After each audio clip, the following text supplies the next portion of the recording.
Hello everyone, welcome back to the Impact Report. Please subscribe and like my videos so you never miss these critical insights into global events. Today we examine the headline gripping the world, Ukraine's last stand, Russia moves for final blow. In early 2026, the Russia-Ukraine war has reached a pivotal intensity, with Russian forces conducting sustained offensives across multiple sectors, while Ukraine fights desperately to hold key positions.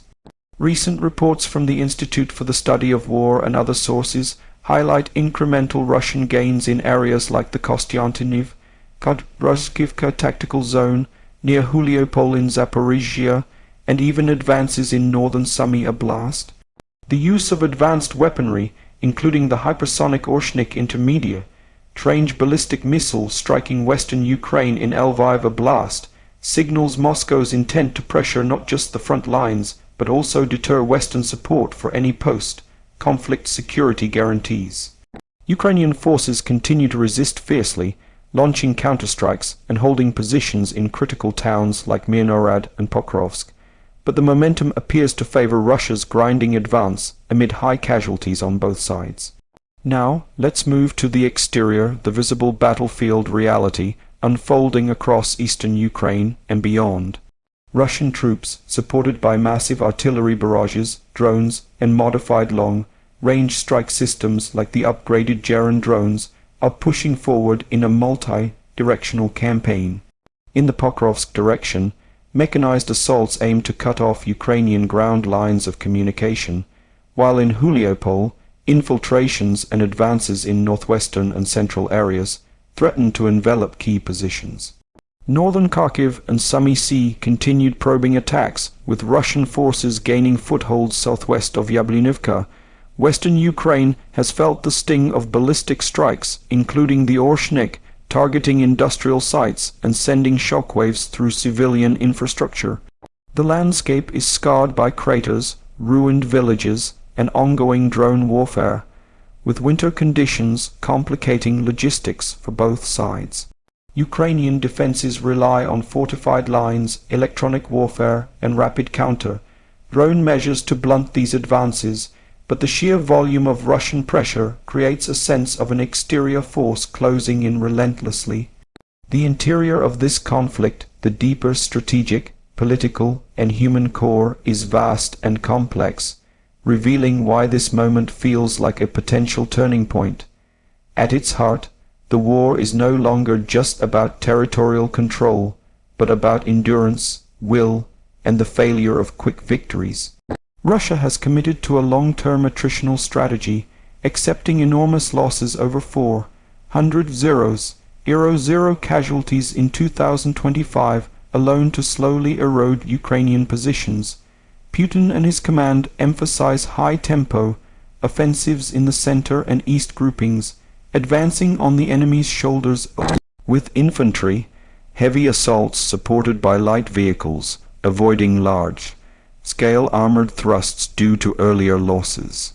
This interior dynamic shows Russia's adaptation, smaller, dispersed units infiltrating residential areas, using snow camouflage, and relying on drones for reconnaissance and strikes. On the Ukrainian side, the interior story is one of remarkable resilience amid exhaustion.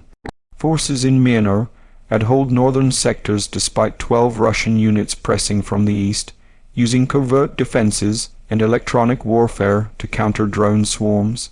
President Zelensky's administration pushes for security guarantees from the coalition of the willing, including multinational forces from France, the UK, and others, while negotiating frameworks for peace that address territorial realities, neutrality, and demilitarization demands from Moscow.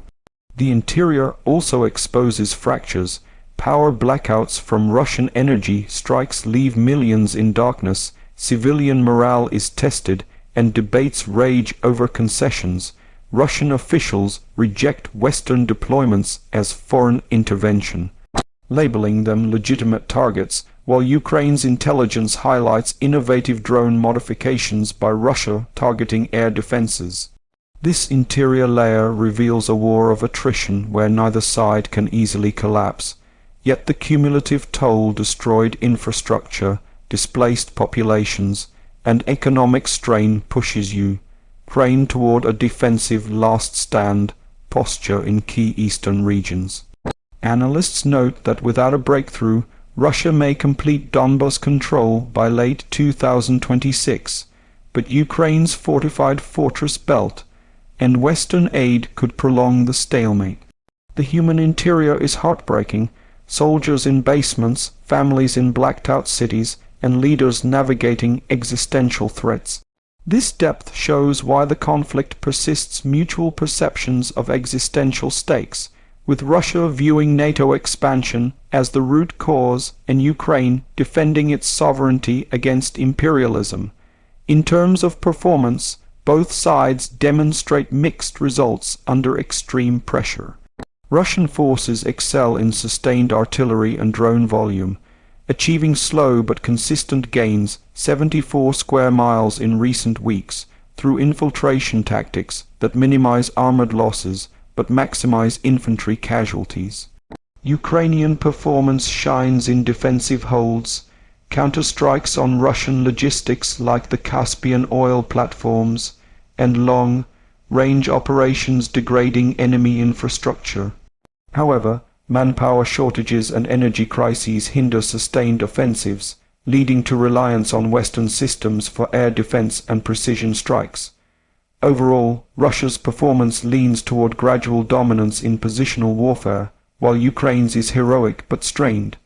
Safety features in this war refer to defensive layers protecting lives and territory. Ukraine's air defenses, bolstered by Western interceptors, have downed many drones and missiles, though innovations like Russian manpads, equipped shods, challenge this. Fortified positions, electronic warfare jamming drones, and rapid response teams provide ground safety. Russia employs layered air defenses and decoys for its strikes.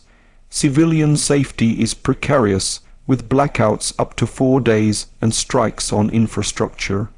The unique selling points of this phase include the Oreshnik missile's debut in Western strikes as nuclear saber rattling, Russia's drone evolution targeting air umbrellas, and the coalition of the willing's push for post-war guarantees amid frozen conflict risks.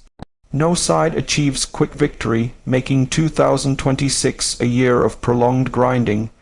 The price is staggering: hundreds of thousands of lives lost, billions in destruction, Ukraine's grid at 14 GW capacity from 33, 7 GW pre-war, and global ripple effects on energy and security. In conclusion, while Ukraine's last stand captures the drama, the war's trajectory suggests continuation into 2027 unless diplomacy prevails. Russia presses forward, Ukraine endures, and the world watches a conflict with no easy end. Stay informed, subscribe, like, and share your thoughts below. Thank you for watching.